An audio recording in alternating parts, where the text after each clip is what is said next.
So the notes for this lesson are provided for you because we've already written down these notes a few different times. So it's just on the slide. Step 1, they've given you a little mnemonic, don't call me after midnight. So step 1 is to distribute. Step 2 is to combine like terms. Step 3 is to get variables on the same side. Step 4 is to get constants on the same side. And step 5 is to isolate the variable by dividing. Unless you have a fraction, then you would multiply by the reciprocal. So these are the 5 steps. On the next slide, there is an example of a solve and a check, because sometimes it's difficult for us to remember. What does it mean to check?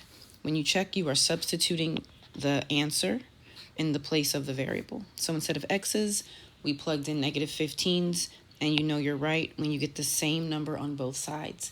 If you get different numbers, you messed up. Go back and fix it. Do not just pretend like your answer is right. So now we're going to practice. There's 5 practice problems. We're going to solve it. We're going to say what the first step was, and then we're going to check it.